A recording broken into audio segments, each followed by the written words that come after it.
I remember cutting my credit card after realizing that I'm spending so much money, starting from negative every month. And the money that I saved from cutting, like literally with the scissors of my credit card, is enough for me to pay my mortgage.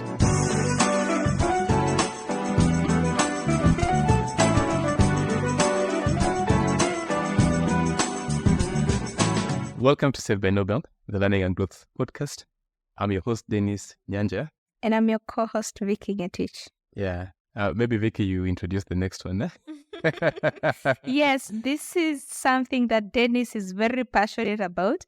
And by default, I have to be passionate about as well. That's finance. Yeah. I know, Dennis, finance is something that we don't often think about because we don't learn that in school. Yes. Oh, by the way. And I'll be the guinea pig here, Dennis. Not really. Not really. I think I will allow you to ask me questions. Mm-hmm. First of all, somebody's talked about bring credibility into the conversation. Bring credibility into the conversation. Let people trust you that you are really good with finance. Yes. I'm a CFO, right? Mm-hmm. I have a friend of mine who talks about, when you talk about medicine, then you want to argue about, oh, by the way, bananas don't cure headaches. Mm-hmm. And then he says, Dennis, I went to school for 7 years. Mm-hmm. Trust me, I'm a doctor. Mm-hmm. So I'm a CFO. Mm-hmm. I'm a finance consultant. But funny thing, Vicky, those titles have nothing to do with how good you are in terms of personal finance. If you read Morgan Housel's book, it gives a very good example of somebody who was a janitor, was very consistent, did his thing, died and had like $8 to $10 million in the bank. I think I forget the figure. And then compared to somebody who was a big shot in a very big consulting firm, who did excess leverage and made bets that they were not able to really afford, and then they just ended up broke and in jail. So personal finance has nothing to do with the title. Yes. They don't teach you these things in school. You get to learn about it in life. And the hope is that podcasts such as this get to you early enough for you to be able to distinguish between corporate finance and personal finance. And yes, I'll be easy on you. I will allow you to ask me very valuable questions about what I've done and what hasn't worked out. Disclaimer, Dennis, I'm not so green around finance. I've also invested some around my personal growth when it comes to learning about finances. I think being a career woman, I also want to properly manage my finances. I read books, but I think this would be a very special forum for me to also pick your brain and understand more around finances. Yeah. So maybe for our audience, what is finance? What do we mean by finance? It's the thing that without which you don't have romance. Trust is a song. So if you don't have finance, you're done. Finished. Well. I said this. It's about it's only Jesus that was loved without money. Okay. But why are you painting us as not genuine lovers? I did not mention anybody. Yes. But finance is all about money. Money, they say, is sometimes a very bad thing, but I think that's a very bad perception. They say it's the root of all evil. Because it's mentioned more times in the Bible than any other topic, So it's about managing your resources. It's about managing your money. Yes. Now, it is about being in a path towards freedom. Essentially, as we said, that it is not really the goal to be able to have money. What money is supposed to do is it's supposed to make you live the life that you want to be able to live.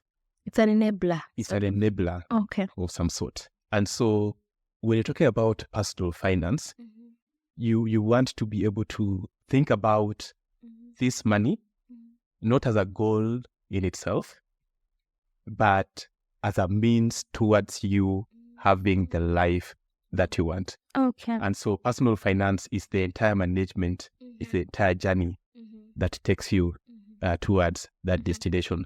The beauty is that unlike other goals, personal finance has a destination if you choose to define what your destination is. Okay.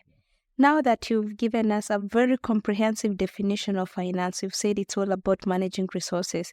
I know you've mentioned to me earlier that personal finance is personal, right? And we have different contexts. I know we have different risk profiles. So those are the aggressive, moderate, risk averse. Maybe Dennis, can you give us a broad perspective and your understanding of those different risk profiles, and where do we learn about finance? For that vegetable seller, where will she learn about finance? Well, she is probably listening to the podcast too. Yeah. But as you mentioned, personal finance is very personal, right? There is a quote by Desiderata, the poem. There's always going to be people who are lesser and greater than you. And when you compare yourself to other people, then you will always not have arrived at your destination. So first of all, and the beauty about this show is that we take our context into consideration. We all have different contexts, and you have to be able to understand that we have those different contexts. There's context in terms of your stage in life. You could be pre-employed. You could be at a later stage of your life, about to retire. Those are different contexts in mind. And all of those different contexts kind of determine what your personal finance goals and priorities are.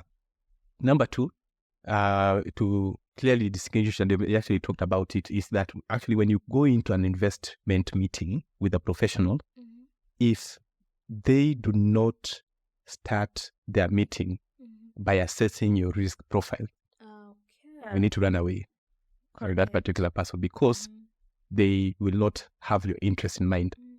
A professional should be able to understand you, to be able to understand your context, to be able to build a risk profile for you. And then that is when you actually start talking about investment.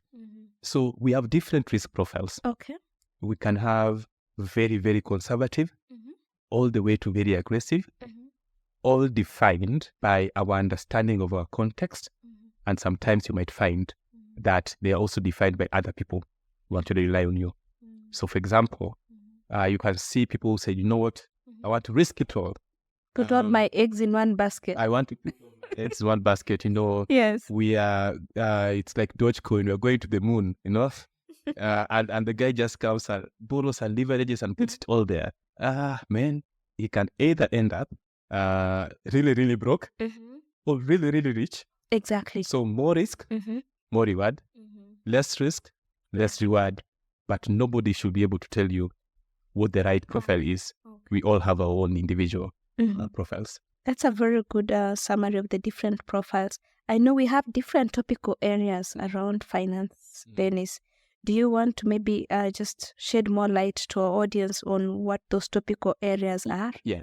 Yeah. And so this is all going back to building categories where you could be able to fit in what your priorities for your goals are. As we mentioned in our different topics in the balance scorecard, that there are different categories of goals, and all of these have subcategories, and this enables you to be able to choose what you want to be able to focus on.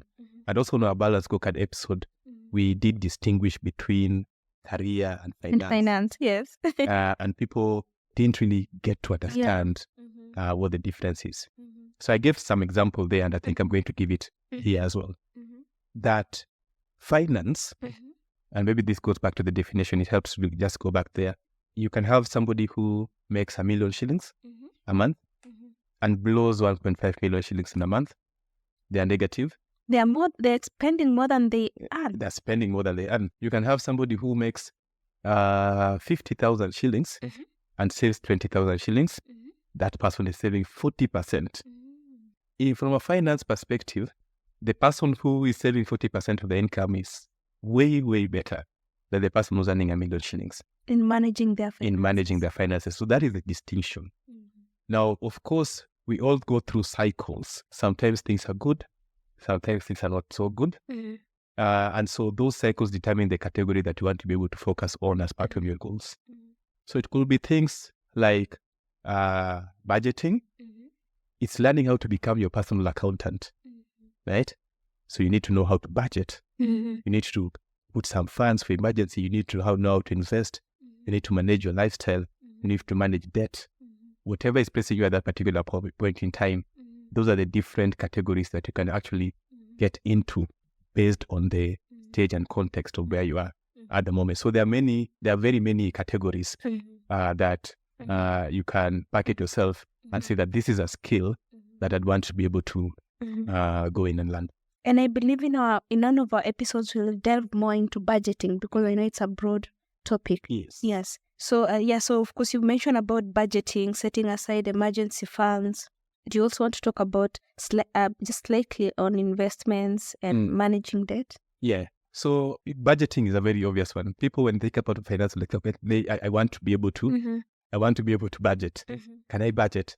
There are these other, and then can I invest? I think those are the two ones that people actually really focused on. As I mentioned, personal finance is very personal. I am not an expert, but I have a passion for personal finance.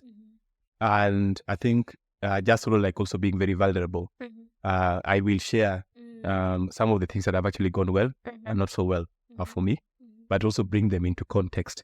And hopefully that we get to also bring some people who are experts in personal finance so that they'll be able to tell us what they actually go through. So budgeting and investment is a very common category. But one thing I've actually learned is that there are some others that you want to be able to also pick out, just mention that these are also possible categories. So number one, emergency funds. There's a gentleman, Dave Ramsey. I tried to remember the name of his book. A familiar book. Something take over. He's very familiar with baby steps to financial freedom. It's like a ladder to financial freedom. So he has some 7 steps to financial freedom. And in there are very different categories. Things like, start with an emergency fund. So that can be a very good topic. If you look at the 7 steps of Dave Ramsey, that gives you possible focus areas. Things like, owning a home, right? So owning a home can be a goal. But it also depends with context. Some people live nomadic lifestyle nowadays. They don't need a home. It's personal, right? And then, of course, there is affordable housing.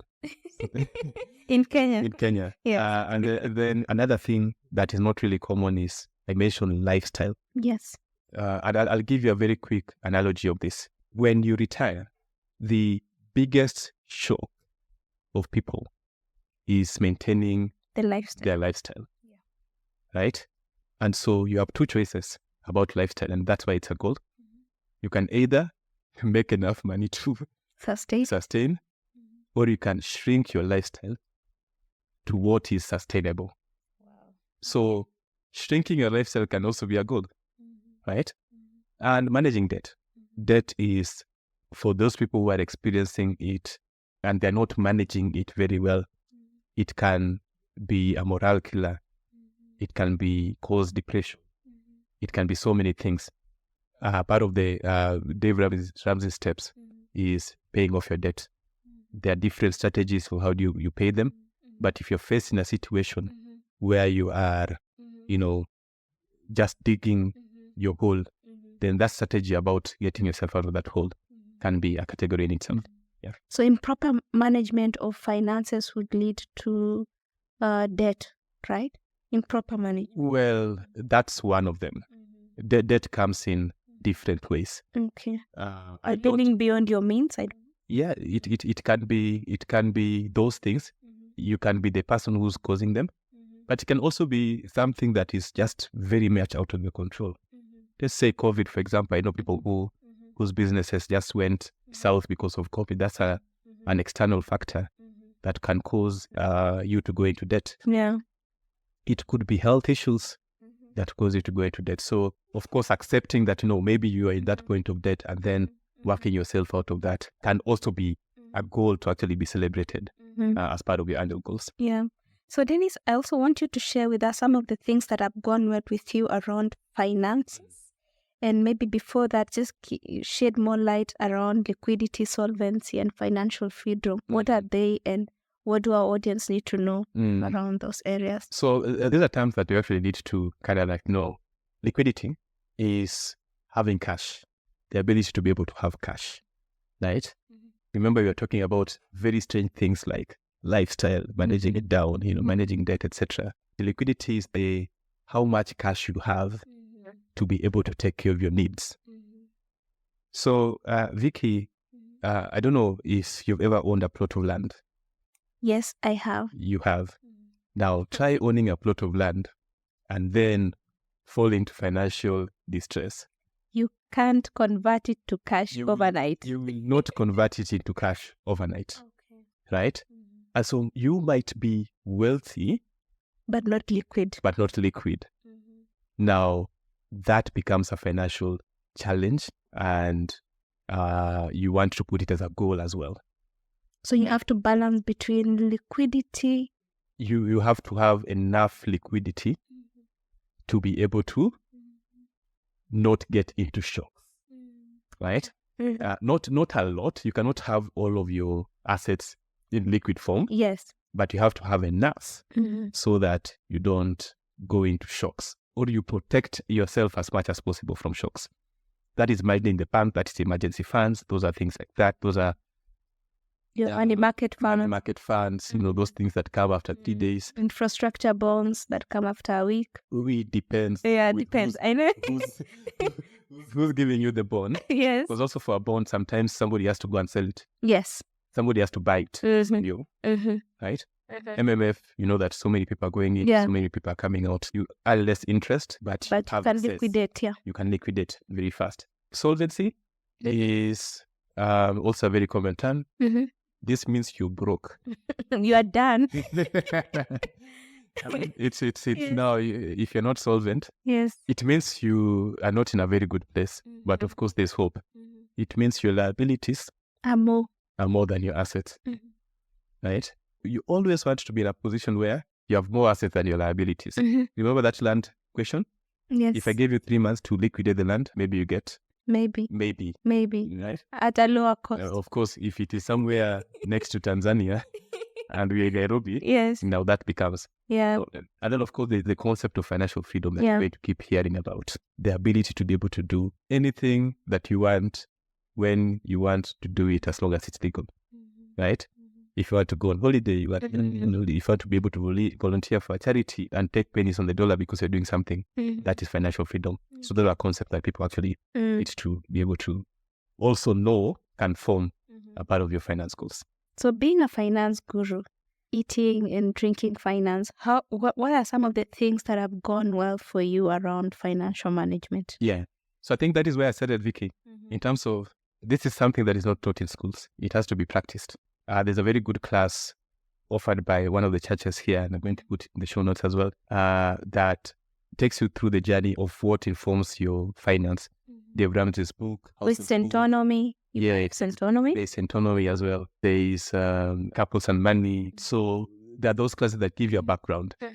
And so when you called me guru, you are not correct. I'm not. I'm just somebody who's passionate. And the problem with being an expert in terms of corporate finance and everything is that you have rationality. So first of all, you have blindness. Like, oh, nothing can go wrong. I look at these numbers on a very daily basis. How can I be able to?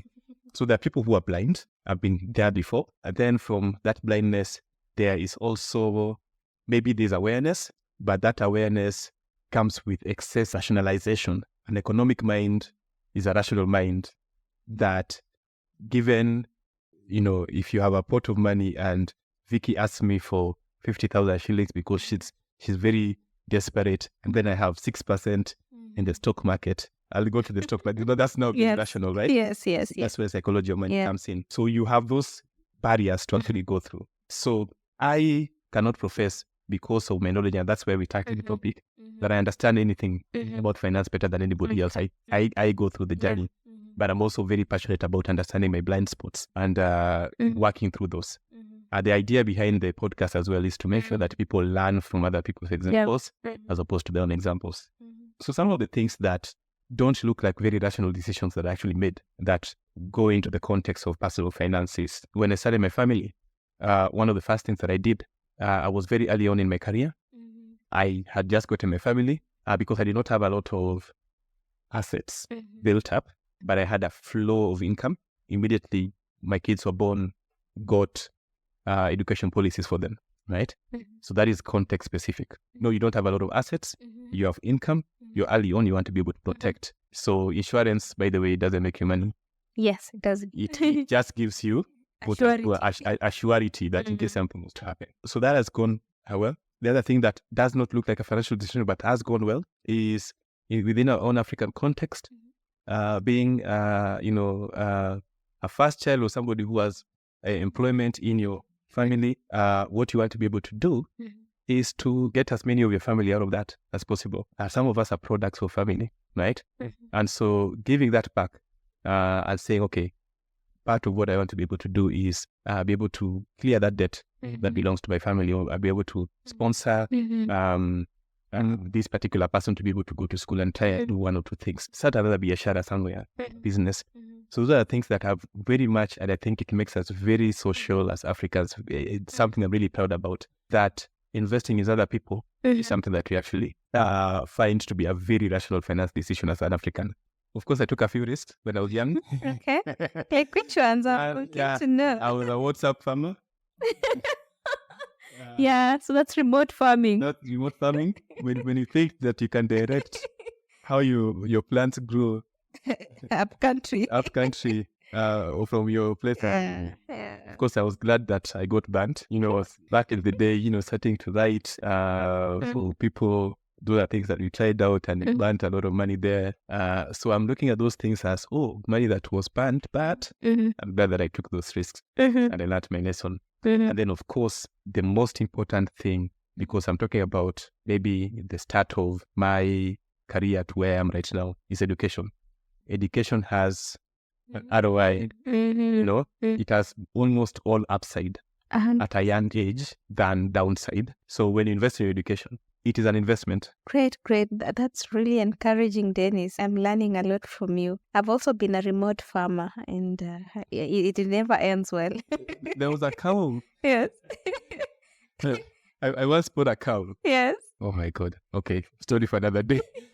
Was it always sick and asking for medication? No. So this cow was doing so much milk when I got it. And then I changed locations and got a friend to be able to take it to the farm, which is more green. And then the moment it landed on the other side, it stopped giving milk. Reasons you don't know. And for reasons I don't know. But those are good school fees. Yeah, school fees that we pay. Okay, so are there things that you would have done better from your experience, Dennis? Yeah. So as I did mention, you tend to become blind when you are a professional. I'm an accountant. I was taking care of a lot of money as part of my day-to-day job, and you tend to become blind. So one very good example is, we are all supposed to save for retirement. Yeah.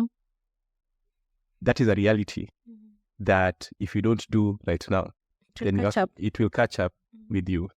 And trust me, this generation that you're going, this next generation, they're going to be more westernized than we are. So you want to take care of yourself at that old age. Yeah.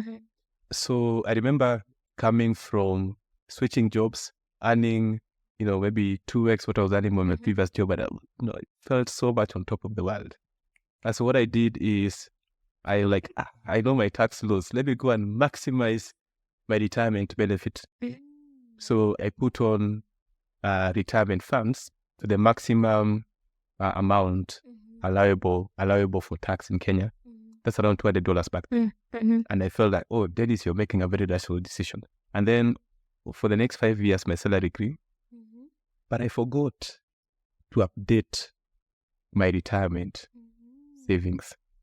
So it was always capped at what you had set? It was always capped to the figure that it was 5 years ago, but my lifestyle had grown significantly, only for me to realize 7 years on that, by the way, I have not genuinely saved for my retirement, for the last 5 years, I've just done the minimum amount. And because of that, and the way the math works is that I have to save an extra 5% for the rest of my life to catch up with that lost opportunity. It's called opportunity cost for the people who understand finance a bit more. So that is something that actually didn't really work out well for me, and that's the blindness that I'm actually talking about. The second one is lifestyle creep. Of course, I've been very lucky. God has been so good to me. Yes, psychology of money actually justifies some of our behavior. That all of a sudden now you want to be able to live a lifestyle. You know, we used to be, have very good lives in campus, and then all of a sudden you have money. And so lifestyle tended to creep. It crept up very fast. All of a sudden, you want to go to Eldoret, I can't do that shuttle. I'll fly. I just fly. There are no flights. No, I'll do it next time. You want to go to Kisumu. By the way, Kisumu is one of the best domestic flights. Yeah. And I know I'm kind of like, it's 5 hours drive really. Yes. But the people who fly, way more. No, you miss out on your flights. And I will not go into why. Used to fly all the time. Yes. So that's lifestyle tended. And the thing that people don't teach you, of course, finance is very personal, is that once you have achieved a certain lifestyle with your family, cutting down is very hard. Remember, when you're saving for retirement, two things that have to happen. You have to either increase your income to be able to meet your lifestyle, or you have to be able to cut down on your lifestyle. One of those two options. The second one is very painful. Third thing, credit cards. Yeah. I think we don't have a lot of them it's the credit card culture is not very common in African setup, but it's there. It is there to some extent, especially if you get to middle class. There's some of these countries, Vicky. If we travel and we've traveled to some of these countries, you cannot operate without a credit card. In Western countries, you cannot operate without a credit card. So once you get that status, then somebody throws, you can get a credit card. Oh my God. I remember cutting my credit card because after realizing that I'm spending so much money, starting from negative every month, and the money that I saved from cutting, like literally with the scissors of my credit card, is enough for me to pay my mortgage. So that's how deep I was. I now have a credit card still. I spend much more money than I did then, but I'm in control. You're in control. Yeah. I like that, Dennis. And I think one key takeaway for me from your experience is you need to be constantly checking on your retirement savings so that you're sure that you're in the right direction towards your retirement plan. Yeah. And also watch out for lifestyle creep. Income increases, friends change, you change neighborhood. That cars. Your holiday destination wants to change. What will happen if I've seen this car? Yes. And you're like, oh, by the way, stop there. Where's your PSV? This is not a PSV. It's a personal car. Yes. Social embarrassments. Yes. That's your ego playing. Yes. So that's called lifestyle creep. Yes. Yeah. I really liked how you brought out the entire spectrum of financial management and giving us your example, Dennis. So what do we need to look out for? So what I was hoping from this episode is to delete from the language, or I'm supposed to say a French word. You're supposed to learn French. Yeah, I'm starting my classes. Franca or lexicon or whatever it is. Delete the term guru. I'm not one. I'm one who's very passionate. And what I'm hoping is, number one, that people do understand the difference between finance and career goals, and that later on in our later episodes, you're going to be bringing people who understand personal finance. We're going to be bringing people who want to speak to very specific aspects of this. And we're really excited about what they have to offer for our listeners. And I think for me personally, it is by engaging, by having those conversations that I also get to learn and build. And that hopefully this is also an accountability system for me to be able to stay in my lane. I know you've shared a lot, Dennis, but I just remembered a specific group of our audience and listeners, those who are starting their careers, who just graduated from school. Yeah. How do they do proper financial management? Remember, they're just starting. Yes. Do they have a job or not yet? So talk about those who are just starting a job. Oh, they're starting a job. Yeah. Number one, of course, start saving for retirement day one and save enough. Okay. Save enough for retirement on day one. Is it a proportion of your income? It should be a proportion of your income. I will not go into the specifics of what it is. I know some people throw out words there of, 10%. First of all, 10% is too little. Okay. It is too little to be able to save for your retirement. That's my own personal opinion. And then, of course, context that actually differs. So, for example, here in Africa, we don't really have access to a free financial market. So you want to be able to have more realistic goals, but save from day one. High ROI decisions, invest in yourself, invest in your education. That will always give you back. If you have a kid, very early, start saving for the education in the future.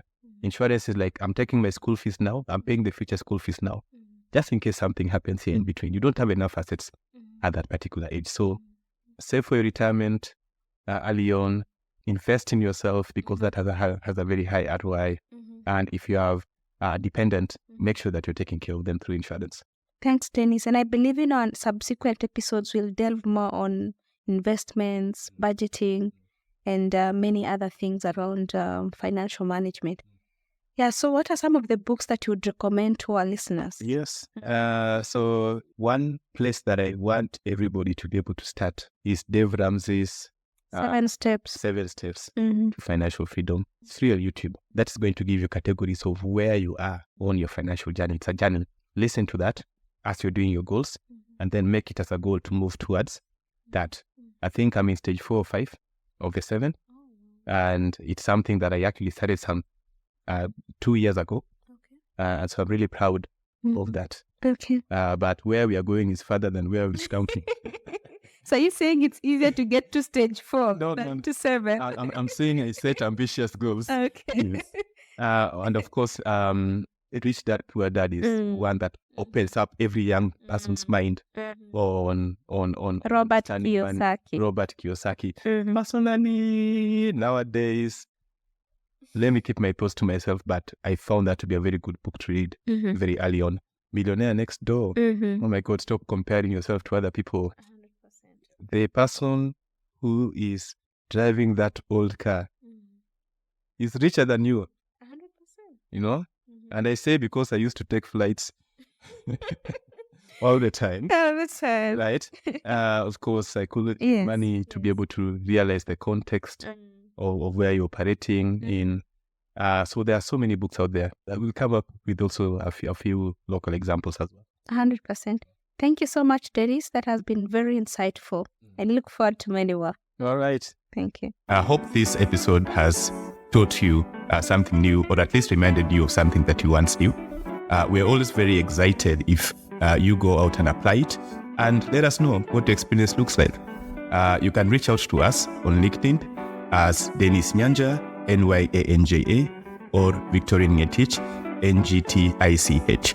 That is Dennis Nyanja or Victorine Ngetich on LinkedIn. You can also reach out to us on our socials at Saved by Nobel, those are 4 words, Saved by Nobel on Instagram, TikTok, and YouTube. If you like this episode, please forward it to a friend. And remember to give us a 5-star rating and review wherever you got this podcast from. Hope you've been saved by Nobel, and we'll see you on the next one.